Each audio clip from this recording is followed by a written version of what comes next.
going to take this pulley right here, and then we are going to, wow, that really removes a lot of stuff, but we're going to take this pulley right here, and we're going to see how it fits here. Well, that's not going to work. Welcome to Sam's Garage, presented by NH Oil Undercoating.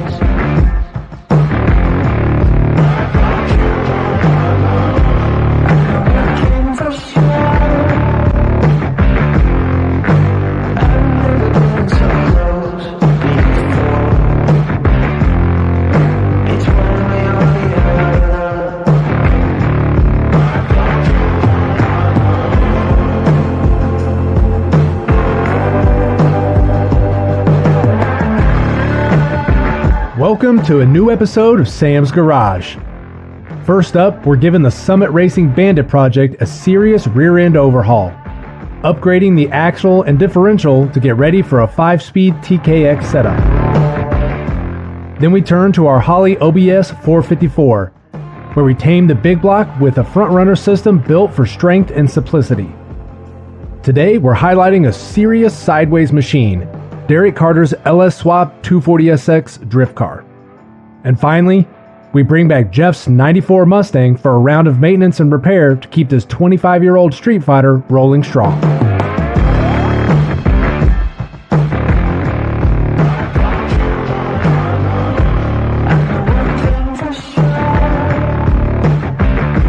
We're giving the Bandit a serious performance boost by rebuilding the rear end with a 30-spline axle and a torsion-style differential. It's all part of prepping for the new 5-speed TKX swap. More gears, more grunt, and more fun.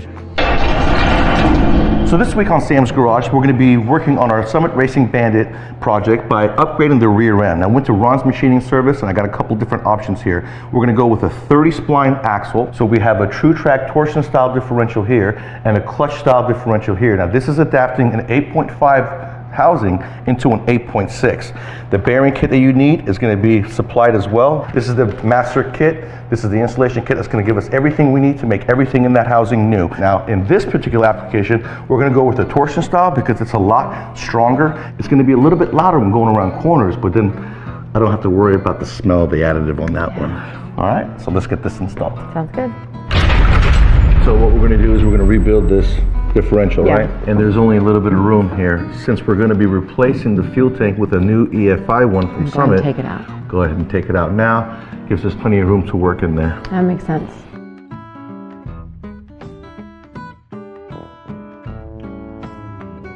So check this out, guys. The pin that holds the big pin in place broke. It could have made for a bad day, but a little bit of cutting and an air hammer and we got it out. That's nice. Before I take apart the factory stuff, I like to see where I'm at. So I'll take my pinion and I'm going to go back here and I'm going to see what my drag is. That way I know what the drag is. I can record it. It should be between 16 and 18 inch-pounds.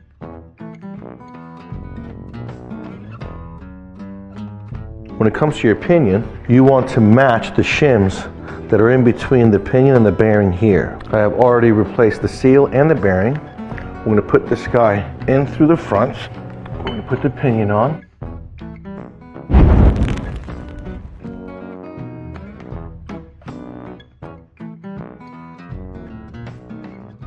So there's 3 important measurements you guys need to be aware of to keep everything quiet and working smoothly. One of them is going to be backlash. I measured the backlash before I took everything apart. We were between 10 and 11, and that's where we want to remain. The second one is going to be your drag. You want 15 to 16 inch-pounds of drag, which means you're going to move this, and when the actual pinion spins, you're going to read the numbers and see where you are. And then the third measurement is going to be the paint. You want to put some paint on about 3 or 4 teeth. Now you're going to want resistance so that that tooth will grind into that paint and give you a pattern. So you can barely see it, but you can see the pattern on the tooth, and it's a very good pattern. It covers the entire tooth. I got my backlash. Everything should be good. Now we went from a 342 to a 373 because we're going from the 4-speed manual that was in the car to a 5-speed TKX. So that way we're able to utilize a lower gear, making it quicker off the line.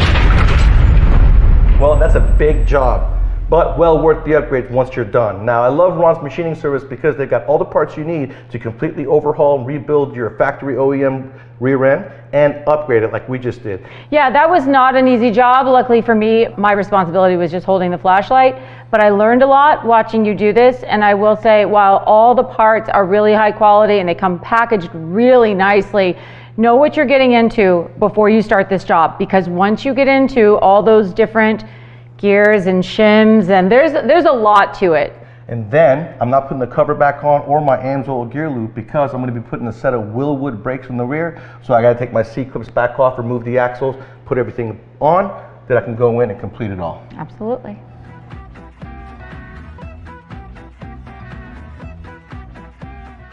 Sam's Garage is presented by NHOU. Brought to you by the following companies: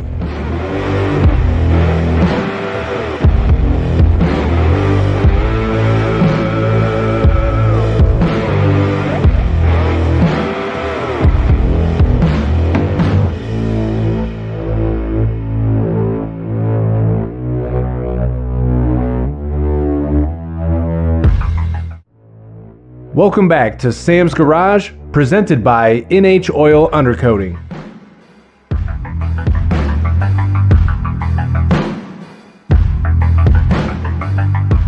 Today, we're dialing in the front runner system on the Holley OBS 454 project.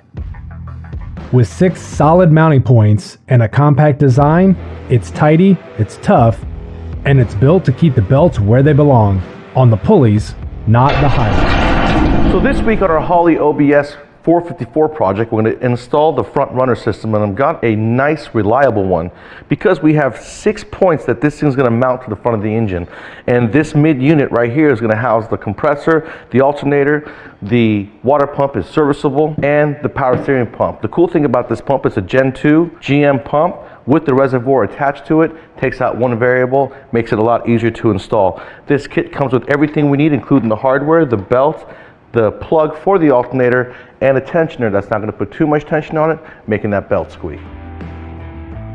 So the first thing I did was made sure I had new water pump gaskets, comes with the kits, everything is in there. I went ahead and installed the pulley on the harmonic balancer. I'm working my way from the bottom up. Go ahead and remove the factory bolt. They're going to provide you with a longer bolt along with the 3 bolts that holds the pulley to the harmonic balancer and then the crankshaft. Once that's installed, I went ahead and installed the water pump base. It's going to use the same holes as the water pump along with 2 bigger 7/16 bolts on the block themselves. That's 6 bolts total. That's going to go ahead and house the alternator and the AC compressor along with the power steering pump. Then there are 3 holes on this housing, all for heater hoses and or an ECT sensor or a fan switch.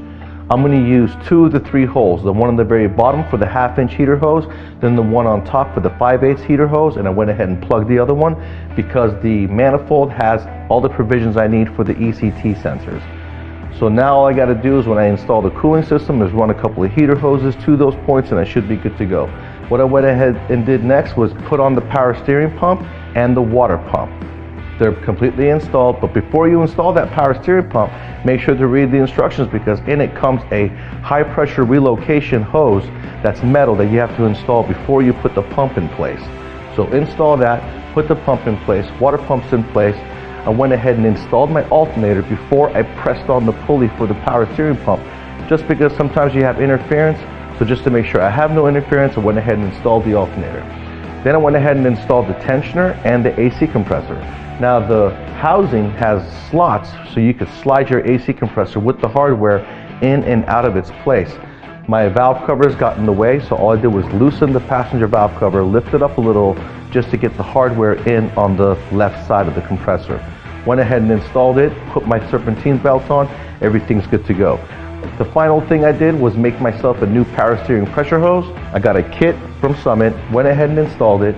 Then I got really lucky in this case because the reservoir is attached to the power steering pump. It's right there next to the steering box, so I was able to utilize the factory return hose, modifying a little bit, cutting it, bending it, putting it right in place so the power steering system is complete as well. This puts a period on the front runner system. Don't forget, guys, to put the belt jacket in the vehicle so that these guys know what belt number they need in case something happens on the road. Now, anytime I'm putting a vehicle together, I make sure to check out all the parts, and I'm going to go with the one that's going to be most reliable. In this particular case, that front runner system from Holley knocks it out the park. Everything's right there, compact, in the middle, one belt, nothing's going to move. Some of these big blocks have a lot of problems with flinging off belts. In this case, we should be good to go with 6 mounting points. So the next thing we're going to do is going to be to attack the cooling system. That way we can go ahead and get our heater hoses, everything installed, and after that we'll go ahead and do the fuel injection.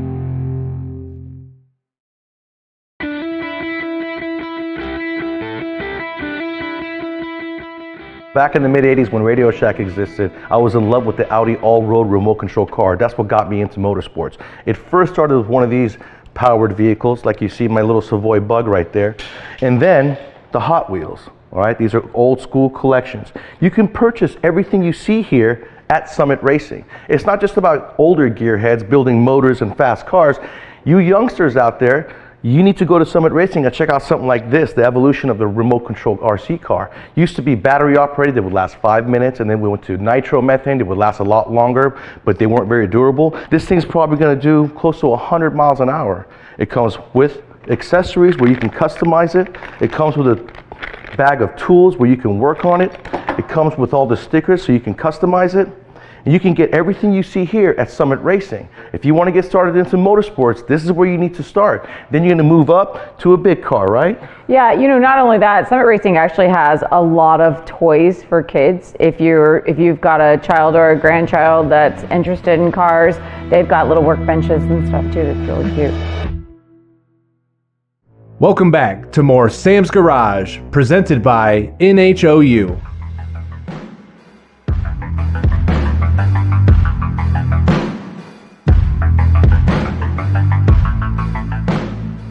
Today, we're highlighting a serious sideways machine, Derek Carter's LS Swap 240SX drift car. Built to shred with Wisefab suspension, a Tremec T56, and enough angle to park sideways in a straight line. Derek Carter in the studio today. We've got his drift car. It's represented by Nopi Motorsports. Thank you for coming on board, by the way. Yes, Tell us sir. about your car. All right, so what we have here is a 95 Nissan 240 S14. This is our competition drift car that we've been building. LS powered, T56, and converted to a 350Z rear diff. So I'm looking at the back. This damage occurred at the February show, the event that we had at Linear Raceway. You guys will check that out in July on the Low Car Show. I see fiberglass back here. Yes, sir. So this car, it's basically cut off right here. And we have what's called a 2F Performance rear quarters, and it has the taillight buckets and everything made into it. So when you damage these cars, you can just unbolt this, bolt a new quarter on. It has your buckets made in it and everything, so it makes repairs easy.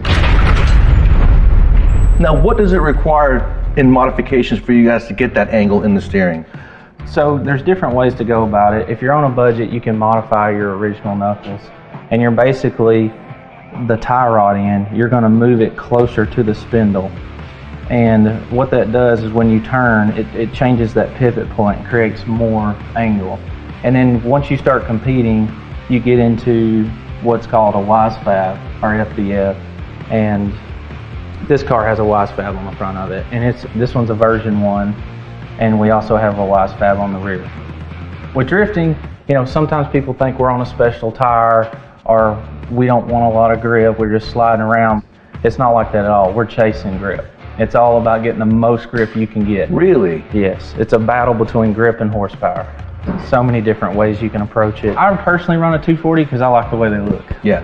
They just make the best looking drift car to me. And the 240 is kind of becoming a car that's getting more expensive. Absolutely. Because they're getting kind of used up. Yep. I mean, just a shell today, if you wanted to get the 240 shell or even the EG hatch shell, it's 10 grand. I know. It's crazy, right? It's crazy. So this thing does have an LS engine in it. Makes about 500 to 600 horsepower. It's stroked out to a 383. It's got a GTO Tremec behind it. So if you guys are making this kind of horsepower, most people out there are using the Tremec transmissions, whether it be TKX 5-speed with a 31 spline axle output shaft, along with 750 foot-pounds of torque capability. The T56 that we're giving from Tremec to Derek is the same. It's a GTO transmission because the first gear is a little bit shorter. So it makes for a better race car, and that was the last one Tremec had in their arsenal. So I want to thank you very much for giving that to us for Derek. We also have a bell housing just in case he twists one and breaks one. We got a bell housing for him as well. And then Falcon came on board through Tire Distributors of Georgia and supplied Derek with 4 Azini 265/35/18s to drift with. Now, in our last event, it was wet, so you guys were able to run the whole day on one set of tires. On one set of tires. And I bet it was fun. Falcon used to be a sponsor of Nopi back in the day. I'm glad they came back on. If you guys are a commercial facility here in Georgia, check out Tire Distributors of Georgia. They do an awesome job. They've got the inventory you need along with the prices and the customer service. And I want to thank Tremec. Tremec is the best when it comes to rear-wheel drive transmissions, whether it be a 5-speed T5 TKX or a T56. And you guys, you want to check out Nopi. Nationals are coming September 13th, 14th at our home in the Landamore Speedway, which is now Echo Park. And you can check out the February event that we had at Lanier Raceway. It's going to be in July on the Low Car Show. Nopi Motorsports, we're back. Sam's Garage is presented by NH Oil Undercoating. Is brought to you by the following companies.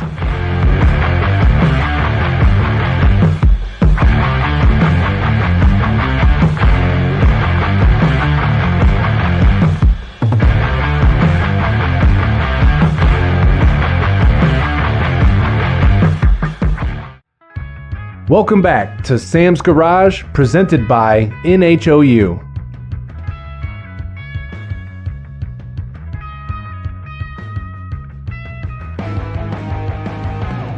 Today, we're reviving a legend, Jeff's 1994 Mustang, built 25 years ago and still kicking.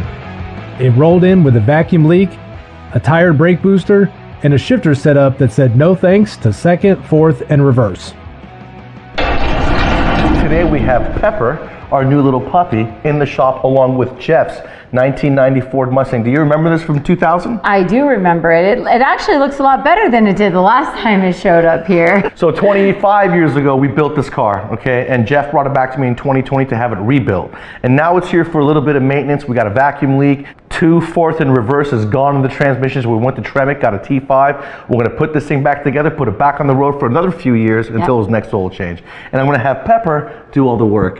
We're just gonna keep her out of the mess. So Jeff's Mustang comes in with a high idle.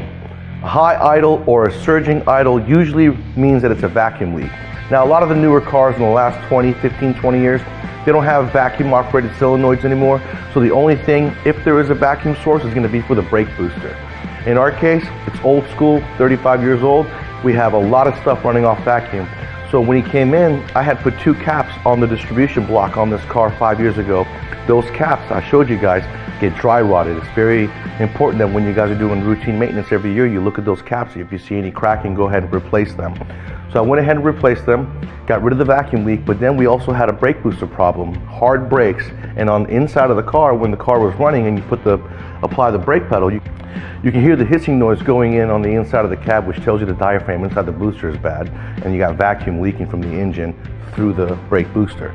Went ahead and replaced it. It was original to the car. Everything else was smooth. Everything went cool. The brake master cylinder works just fine. Moved it out of the way, fished the brake booster out, put the new one in. The only hard part is getting on your back and getting up underneath the dashboard to get to the hardware. This car also has a problem with the transmission. No second, fourth, and reverse. Went ahead and took out the transmission.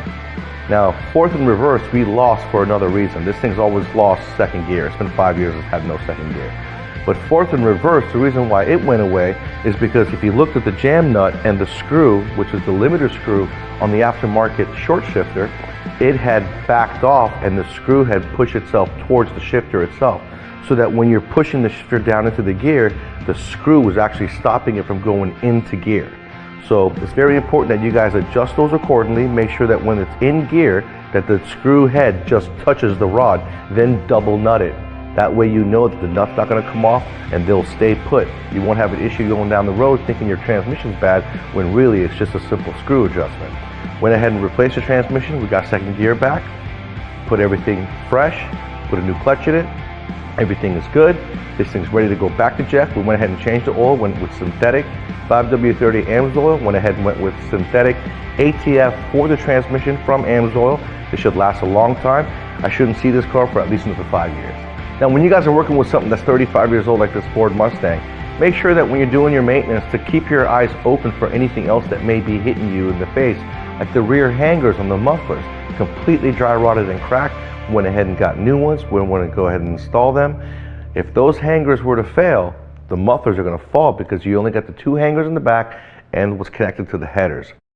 Now, you guys, this motorsports game we play, it's not just about customization and performance. You do have to maintenance your vehicles so you can enjoy them. That's why he's had this now for 25 years. That's really the most important part. It doesn't matter if you have just a stock vehicle or you've got something with a lot of modifications, but if you don't maintenance it, you're going to lose it. So It's really the most important aspect. Protect that investment.